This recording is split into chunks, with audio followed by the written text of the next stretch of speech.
Hey my listeners, कैसे हैं आप सब? उम्मीद करती हूँ अच्छे होंगे। आई नो कि मैं सुबह से कुछ भी पोस्ट नहीं कर पाई, तो आप लोगों को लग रहा होगा कि आज एपिसोड नहीं आएगा, बट ऐसा मैंने सोचा कि मैं एपिसोड ना दूँ, लेकिन फिर मुझे डर लग गया आप लोगों की कमेंट्स से, तो इस वजह से मुझे एपिसोड तो देना ही था। तो चलिए इसी प्यारी प्यारी बातों के साथ शुरू करते हैं अपनी प्यारी सी कहानी replaced bride of devil professor को।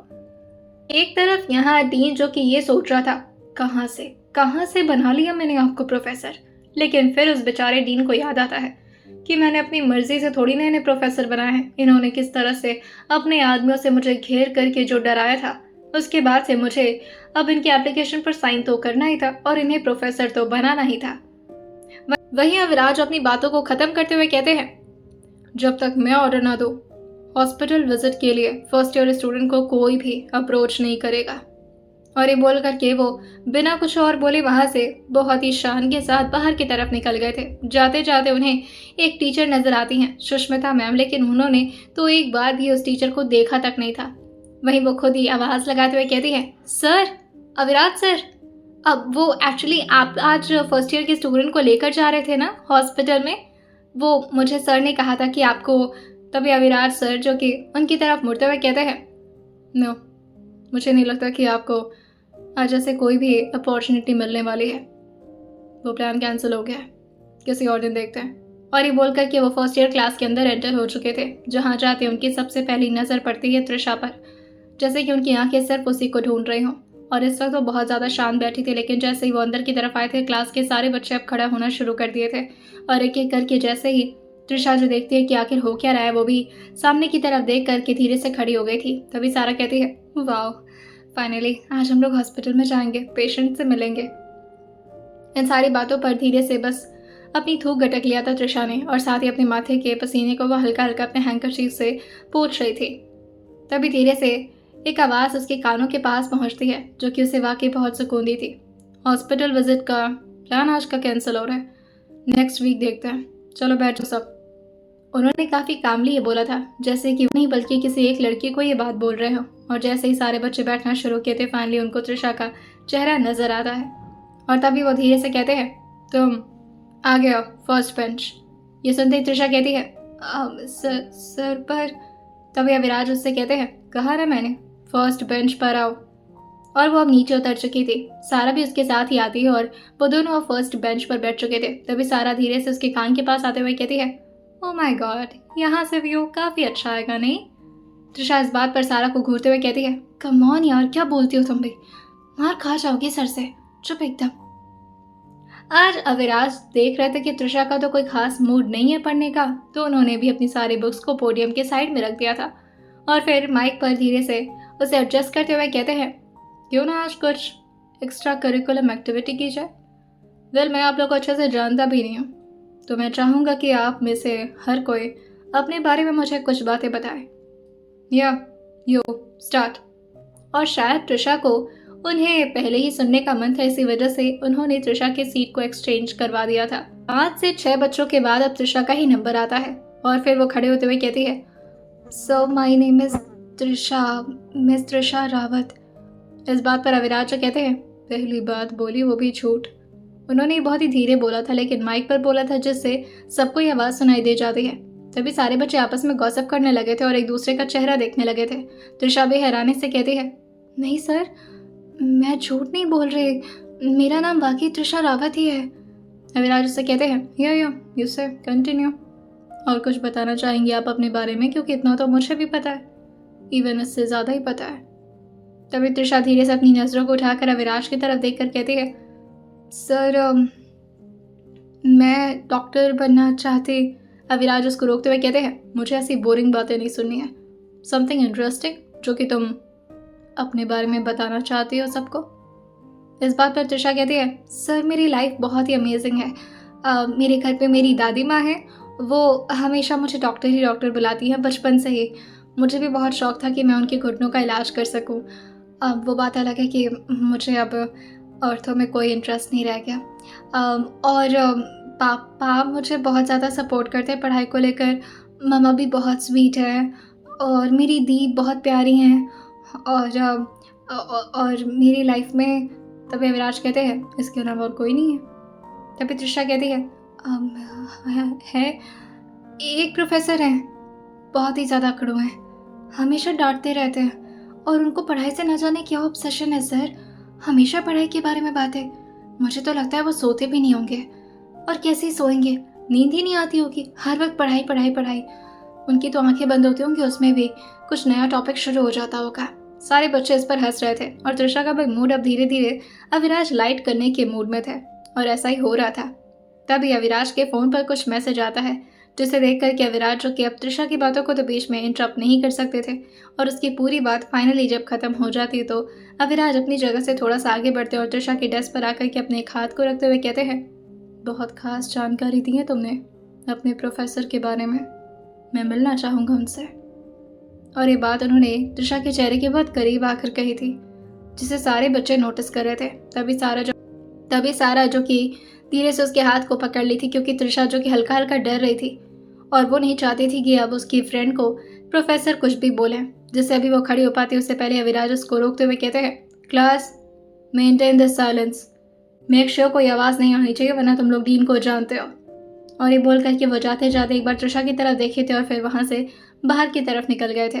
वहीं मृदुल अपने हाथ में बाउल लेकर के इस वक्त अपने ठीक सामने खड़े दानिश को दही शक्कर खिला रही थी और अपने हाथ से टीका लगाते हुए कहती है, उम्मीद करती हूँ कि आप जीत कर ही वापस आएंगे।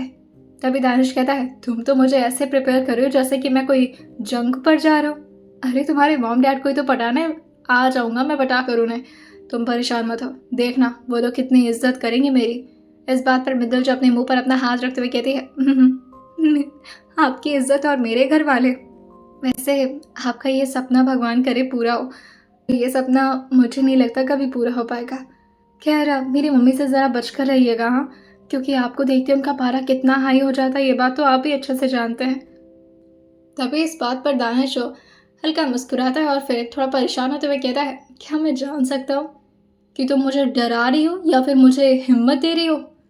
मृदुल जो दानिश के कंधे पर हाथ रखते हुए कहती है, उम्मीद करती हूँ कि आप इस बार सफल ही होकर आएँ प्लीज़, क्योंकि अगर इस बार वो लोग नहीं माने ना तो मुझे भागकर शादी करनी पड़ेगी आपके साथ। मैं चाहती हूँ उनका कम से कम आशीर्वाद तो मिल जाए, शादी तो हम वैसे भी मंदिर में ही करने वाले हैं। दानिश इस बात पर अपना सर हाँ मिलाते हुए कहता है, ओके ओके, मिल जाएगा आशीर्वाद, चलो अब गाड़ी में बैठो, सब लोग वैसे भी तैयार हो चुके हैं। सुहाना जी और केशव जी इस वक्त अपने घर से बाहर की तरफ निकल रहे थे।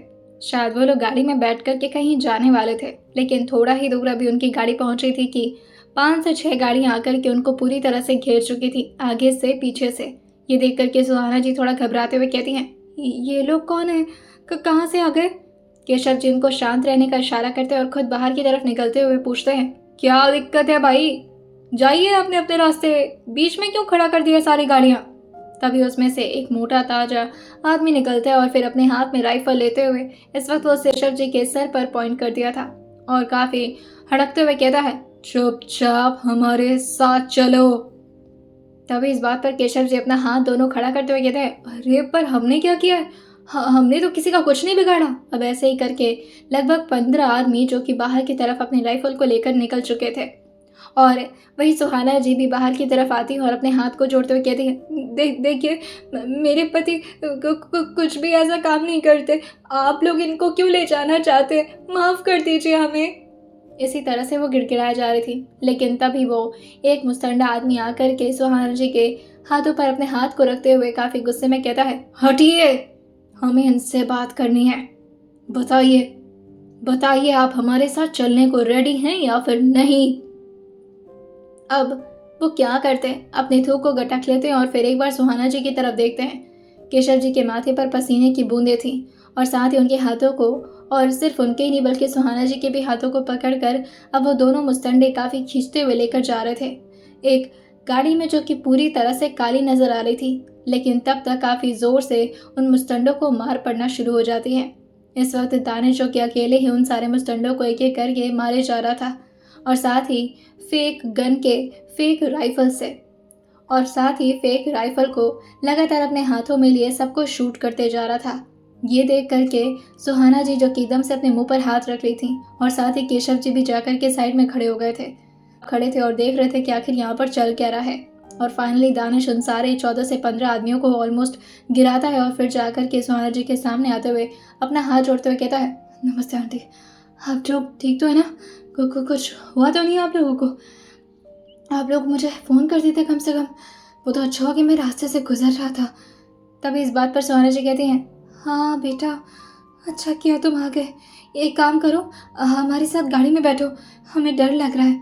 दानिश एकदम से खुश हो गया था और फिर किसी की तरफ देख कर के काइविंग करता है और फिर जाकर के गाड़ी में बैठ जाता है और साथ ही फ़ोन पर किसी को उसने मैसेज भी डाल दिया था कि उसका प्लान अब सक्सेसफुल हो चुका है। जैसे वो घर पहुंच रहा था, तीनों लोग अब अंदर की तरफ आ चुके थे, जहां इस वक्त उनकी दादी शकुंतला जी भी मौजूद थी। वो आराम से अपने चेयर पर बैठी हुई झूला झूल रही थी और उसके साथ ही वो अपने हाथों में घंटी लेकर उसे बजाए जा रही थी। तभी सुहाना जी आती हैं और साथ ही में वो तेज तेज आवाज लगा रही थी, दानिश आओ बेटा, अंदर आओ, आ जाओ बेटा, आ जाओ। तभी शकुंतला जी जो कि उठ करके ठीक तरीके से बैठते हुए कहती है, दानिश तुम उसको बुला रही हो यहाँ पर? तुम्हें पता है ना वो बहुत ही ज्यादा वो गुंडागर्दी करता है। तभी केशव जी कहते हैं, अरे उसने आज हमारी जान बचाई है। तभी सुहाना जी प्यार से दानिश का हाथ पकड़ते हैं और उसे सोफा पर ले जा करके बिठाते हुए कहती है, बेटा तुम यहीं बैठो, मैं तुम्हारे लिए कुछ लेकर आती हूँ। हाँ। तभी दानिश कहता है, अरे नहीं नहीं, उसकी कोई ज़रूरत। लेकिन तभी केशव जी उसके कंधे पर हाथ रखते हुए कहते हैं, ऐसे कैसे, ज़रूरत नहीं है बेटा, ज़रूरत तो है। आपने जो हमारे लिए किया वो किसी आम इंसान के बस की तो बात ही नहीं थी। आपने 15-15 लोगों को मार कर गिरा दिया हमारे सामने। दानिश तो आज बहुत ही ज़्यादा खुश था। उसकी खुशी का कोई ठिकाना ही नहीं था। वो चुपचाप बैठे रहता और शर्माए जा रहा था। लेकिन तभी अचानक ही उसके पीठ पर हल्के से उसे कुछ एहसास हुआ था, जैसे कि उसे कोई मारा हो।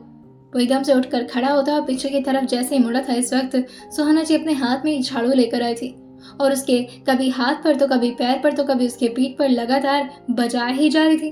तभी वो पीछे भागते हुए कहता है, हाँ आंटी ये क्या कर रही है, लग जाएगी मुझे। तभी इस बात पर सुहाना जी कहती है, नहीं नहीं तुम हमारे साथ खेल लो, चोर पुलिस खेलना है ना हमारे साथ, नहीं नहीं किडनैपिंग खेलनी है। केशव जी कहते हैं, लाइए हमें दीजिए, हम मारते हैं। तभी सुहाना जी कहती हैं, आप इससे क्यों मारेंगे, आप डंडा लेकर आइए ना। इसका तो मैं मेरी बड़ी बेटी को पटाने का भी ये तरीका ढूंढा है तुमने। वैसे भी ले तो गए हो ना उसके साथ, अब उसके साथ तो हो ही गए हो, तो फिर हमारे चक्कर में क्यों पड़े हो? कम से कम हमारे घर से तो दूर रहो तुम। तभी दानिश कहता है, आंटी मैं आपका आशीर्वाद लेने आया था। तभी केशव जी अपने हाथ में डंडा पकड़ते कहते हैं, बेटा हम देते हैं आपको आशीर्वाद, यह आशीर्वाद कम नहीं है जो और चाहिए आपको, रुकिए। और ये बोल करके वो भी एक डंडा उनके पैर पर लगाते हुए कहते हैं, मिल रहा है आशीर्वाद बेटा। दानिश जो एकदम से काउच पर खड़े होते हुए कहता है, मैं अब बर्दाश्त नहीं करूंगा, मेरे पास रियल वाली गन भी है। तभी सोहन जी कहती है, हाँ तो फिर ठीक है, निकालो निकालो, नहीं मारो हमको। और सोफा पर कैसे खड़े हो गए, नीचे उतरो तुम, गंदा संदा शूज अपना पहले निकाल के, तुमको तो रुको बता रही हूँ। और फिर उसके पीछे पीछे भागते हुए कहती है, तो मेरी बेटी की जिंदगी बर्बाद कर दिया, ऊपर से यहाँ पर आकर के हमारे साथ खेलम खेली मचाया है, इधर आओ तुम। दानिश जो कि एकदम से अपना हाथ जोड़ते हुए कहता, आंटी प्लीज ना, जाने भी दीजिए, मैंने इतनी भी कोई बड़ी गलती नहीं की है, आपकी बेटी प्यार करती है मुझसे, अगर वो सर से शादी कर लेती तो वो गड़बड़ नहीं हो जाती। तभी इस बात पर एकदम से वो अपने झाड़ू को छोड़ते हुए कहती है, हैं सर? तुम उनको सर बुलाते हो, तुम जानते हो क्या उनको? वैसे वो तो ऐसे गवार मवाली और गुंडों को नहीं जानते, प्रोफेसर हैं वो, डॉक्टरों के वो भी, और पता है कोई ऐसे वैसे प्रोफेसर नहीं है, वो खुद भी बहुत बड़े सर्जन है। तभी दानिश धीरे से कहता है, हाँ शरीर फाड़ देते हैं लोगों की, बहुत गंदे हैं आप।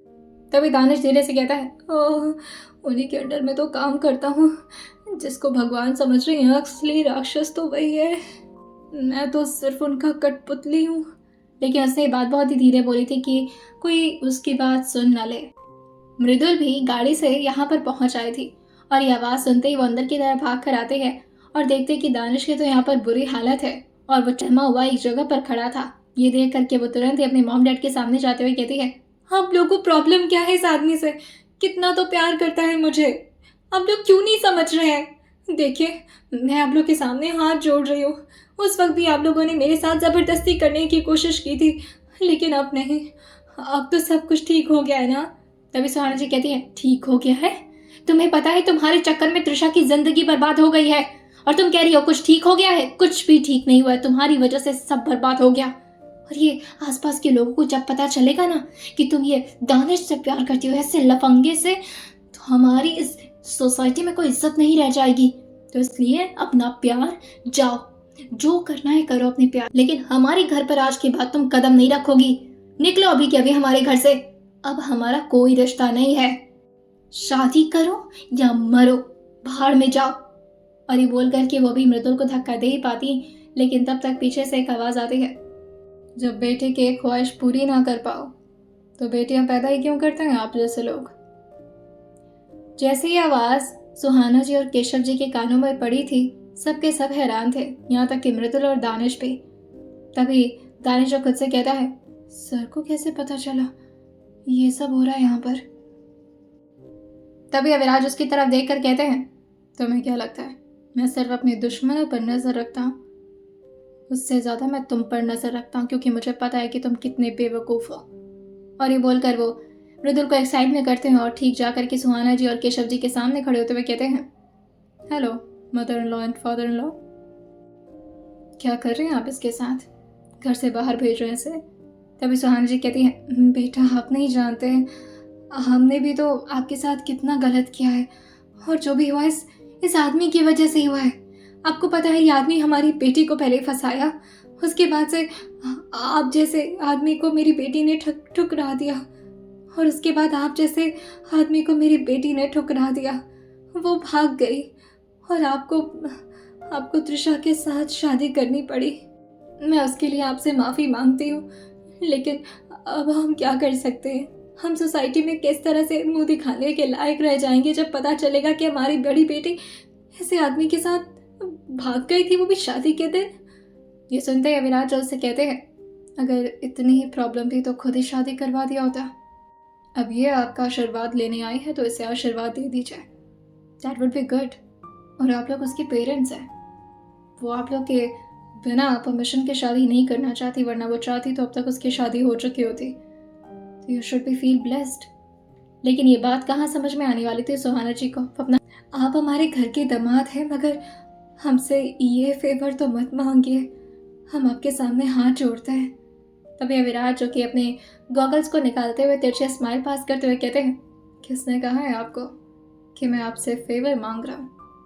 मैं आपको बता रहा हूँ, क्योंकि अगर आपने ऐसा नहीं किया, इन दोनों की शादी अगर नहीं हुई आप लोगों की रजामंदी से, तो मैं आपकी छोटी बेटी को छोड़ दूंगा, उसे डिवोर्स दे दूंगा। इस बात पर दानिश अपने दिमाग पर अपनी उंगली फेरते हुए हल्का हल्का उसे खुजलाते हुए कहता है, ये कौन सा नया कहानी शुरू हो गया? सर तो अपनी शादी सिर्फ मेरी वजह से किए थे ना, और ये किस तरह का शर्त रख रहे हैं? अगर ऐसा हुआ तो फिर ये तो कभी त्रिशा को छोड़ ही नहीं पाएंगे। अरे सर तो अपनी बातों में फंसते जा रहे, ये कैसे? क्या सर का दिमाग काम नहीं कर रहा? अविराज ने जैसे इतना कहा था तुरंत ही सुहाना जी कहती है, नहीं नहीं, हमारी बड़ी बेटी की तो जिंदगी वैसे ही बेकार हो गई है, हम छोटी बेटी के साथ ऐसा मत करिएगा प्लीज। अविराज उनसे कहते हैं, अगर बेटी अपने पसंद से शादी कर ले तो उनकी जिंदगी बर्बाद हो जाती है आपकी नजर में? पता नहीं कैसे आदमी से इसकी शादी कराने वाले थे आप लोग। अगर उसके बाद इसकी जिंदगी हेल हो जाती तो क्या आप लोग लेते रिस्पॉन्सिबिलिटी? लिसन, बच्चा अगर खुश है तो उसमें प्रॉब्लम क्या है?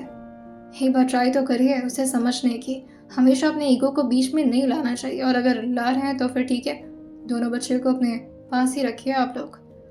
तभी केशव जी अपने हाथ को जोड़ते हुए कहते हैं, नहीं ऐसा मत करिए, वो बच्चे की क्या गलती है? तभी अविराज उनसे पूछते हैं, तो मृदुल की क्या गलती है?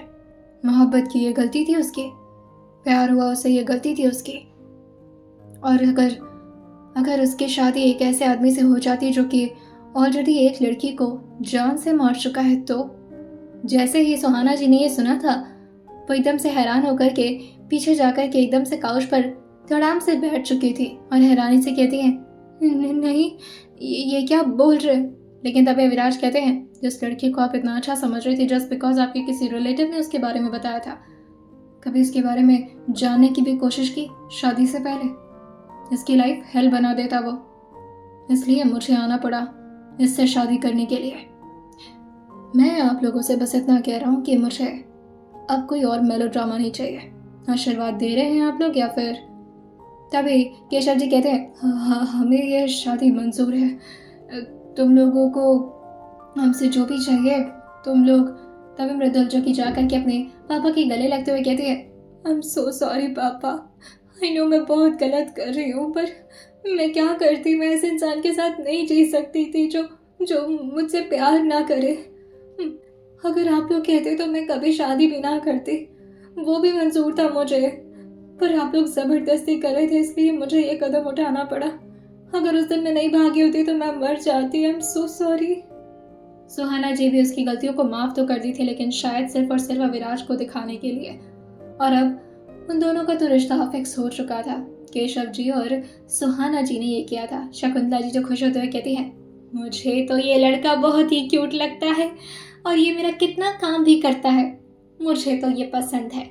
मुझे ऐसा पोता दामाद मिले, इससे बड़ी खुशी और क्या ही हो सकती है। अरे वरना अविराज जी जैसा दामाद हो तो फिर इंसान का तो मुंह ही नहीं खुलता, है ना दानिश? तभी दानिश इस बात पर अभी सर हाँ में हिलाया था, लेकिन वो तुरंत ही अपनी मुंडी को रोक दिया था क्योंकि अविराज पीछे मुड़कर देखे थे और तभी वहां से चले जाते हैं और उसे बाहर की तरफ लेकर आते हैं। वही दानिश हो अपने ठीक बगल में खड़े उस आदमी की तरफ देखते हुए कहता है, सर आपको कैसे थैंक यू कहूँ सर? सर मैंने भी प्लान बनाया था सर, ऑलमोस्ट सही ही था, बट पता नहीं कैसे उन लोगों को शक हो गया और आप आ गए, सही टाइम पर आए सर आप, वरना फिर ये लोग तो मार मार करके मेरा भरता ही बना देते। अविराज जो उसके कंधे पर हाथ रखते हुए कहते हैं, मृदुल को हमेशा खुश रखना। और ये बोलकर कि अभी वो जैसे ही गाड़ी के अंदर बैठ पाते तभी दानिश जो कहता है, बट सर आपने मेरे चक्कर में इतना बड़ा रिस्क क्यों लिया सर? मतलब अभी आप ये बोलकर आए कि अगर वो लोग इस शादी को एक्सेप्ट कर लिए तो आप त्रिशा को कभी डिवोर्स नहीं देंगे, मतलब उसके साथ क्या पूरी जिंदगी रहने का इरादा है? पर आपको तो इतनी प्रॉब्लम होती है ना सर उसके साथ, आप ऐसा मत करिए सर, मेरे लिए इतना बड़ा सेक्रीफाइस। तभी विराट जो कि दानिश की तरफ देखकर अपने सर को धीरे से हाँ मिलाकर कहते हैं, आई अंडरस्टैंड, उसके साथ रहना कोई मामूली टास्क नहीं है, बट कोई बात नहीं, तुम्हें छोटा भाई कहा है मैंने और मृदुल को अपनी बहन की तरह माना है, तो इतना तो मैं फेवर कर ही सकता हूँ ना तुम लोगों के लिए। और ये बोल करके उनके चेहरे पर एक स्मोक आ गई थी और आराम से जाकर के वो अब अपनी कार में बैठ चुके थे। दानिश भी अपने सर पर अपना हाथ फेरते हुए कहता है, हाँ winner sir, you are truly legend. लेकिन अभी अविराज का काम फाइनल नहीं हुआ था।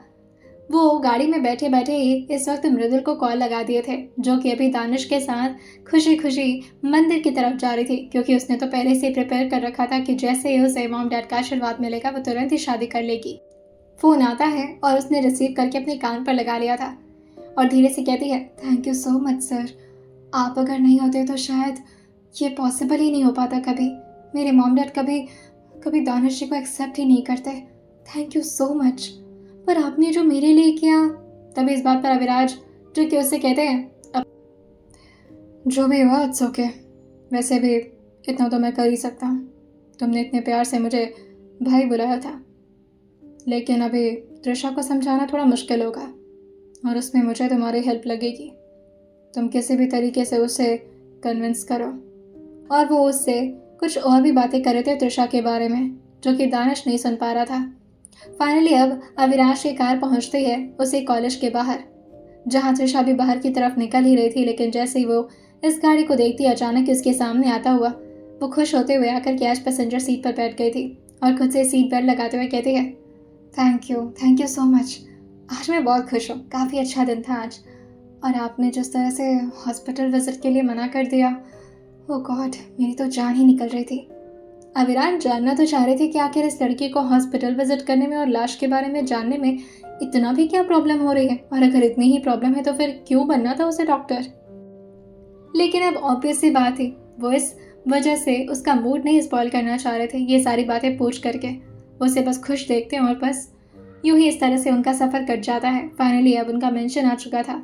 त्रिशा आज खुशी खुशी बाहर की तरफ निकल करके अपने कमरे में जा चुकी थी, लेकिन लगभग थोड़ी देर बाद उसका लंच होता है। सारे लोग अब वापस अपने अपने कमरे में लौट चुके थे और साथ ही त्रिशा भी, और अपने इस वक्त वो नोटबुक्स को लेकर के अविराज के ठीक पास पहुंचती उससे पहले उसके फ़ोन पर किसी का कॉल आ जाता है और वो हैरान थी क्योंकि ये जो कॉल आया था उसकी बहन का था। वो तुरंत ही वो उसको एक साइड में रखती है और फ़ोन को काफ़ी एक्साइटेड होकर के उठाते हुए कहती है, दीदू कहाँ हो आप? दीदू, आप ठीक हो ना? आपको पता है आपको कितने दिन से ढूंढा जा रहा है। मेरी तो सांस ये अटक रखी थी, पता नहीं आप कहाँ चले गए थे दीदू। दीदू, आप ठीक हो ना दीदू? तभी मृदुल कहती है, अरे पागल, मैं तो बिल्कुल ठीक हूँ। अच्छा सुन ना, मुझे तुझसे मिलना है।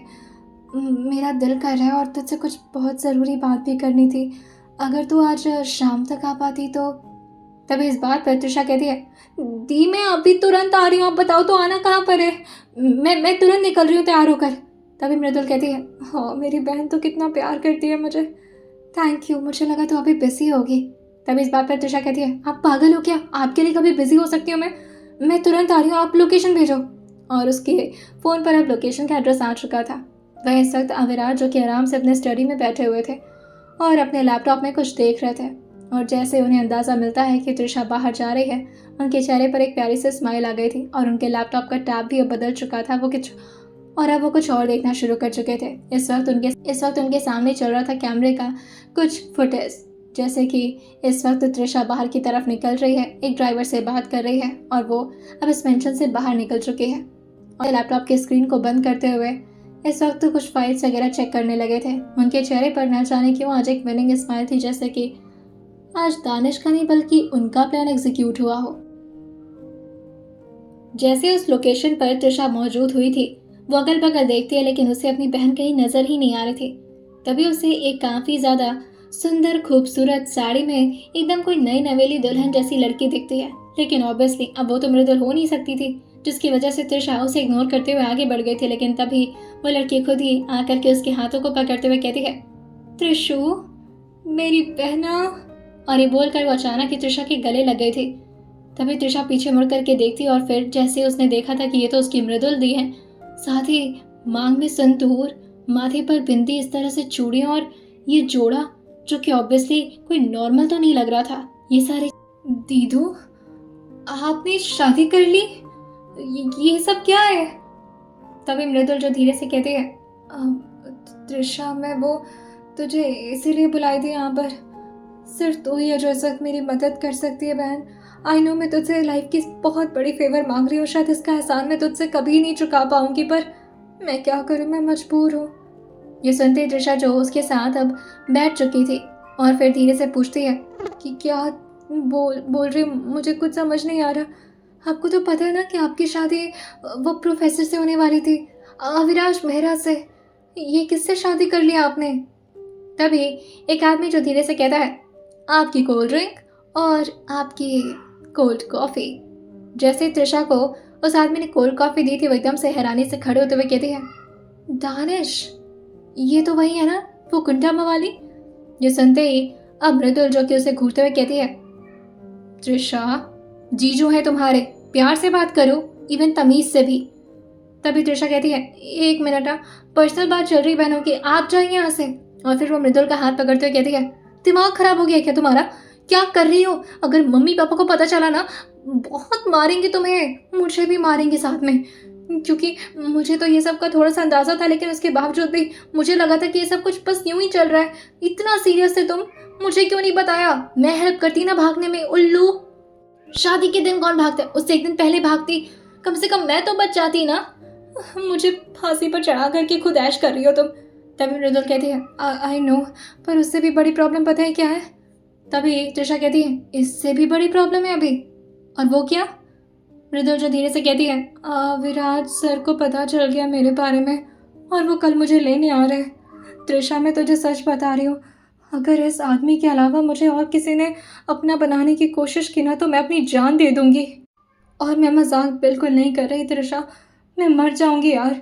मैं बहुत प्यार करती हूँ दानिश से, प्लीज़ तू समझना, मैं किसी और से शादी करने के बारे में सोच तक नहीं सकती हूँ। तभी त्रिशा